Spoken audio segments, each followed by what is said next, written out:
બહારથી સામાન્ય લાગતી લક્ઝરી બસ, પરંતુ અંદરથી પ્લેન જેવી હાઈફાઈ સુવિધાથી સજ્જ.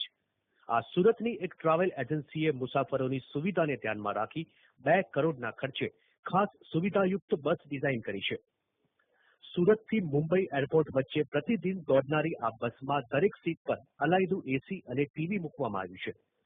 આ બસમાં મુસાફરો માટે નેટ, લેપટોપ સ્ટેન્ડ અને મોબાઈલ ચાર્જર મૂકવામાં આવ્યા છે.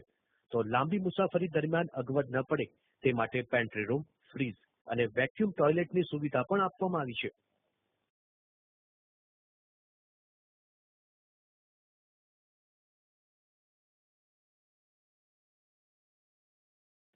આ વોઇસ પ્રૂફ બસમાં ઓટોમેટિક જમ્પર લગાવાયા છે, જેથી ઉબડ-ખાબડ રસ્તા પર પણ ઉછળકૂદ થશે નહીં અને મુસાફરો મીઠી નીંદર માણી શકશે. આ 150 કિલોમીટરની ઝડપે દોડતી બસ 3 કલાકમાં જ સુરતથી મુંબઈ એરપોર્ટ પહોંચાડી દેશે. આ બસની હાઈફાઈ સુવિધા માણીને સુરતી લાલાઓ પ્લેનમાં બેસવાનો રોમાંચ અનુભવશે.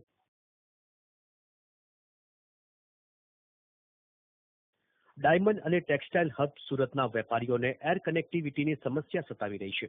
આ વેપારીઓ કામધંધા અર્થે વિદેશ જવા મુંબઈ એરપોર્ટ પર કારમાં પહોંચે છે, ત્યારે 2 કરોડની અદ્યતન બસ મુંબઈ કે વિદેશ જતા વેપારીઓને અદ્યતન સુવિધાની સાથે આરામદાયક મુસાફરી પૂરી પાડી શકે છે. પારુલ મહાડિક, TV9, સુરત.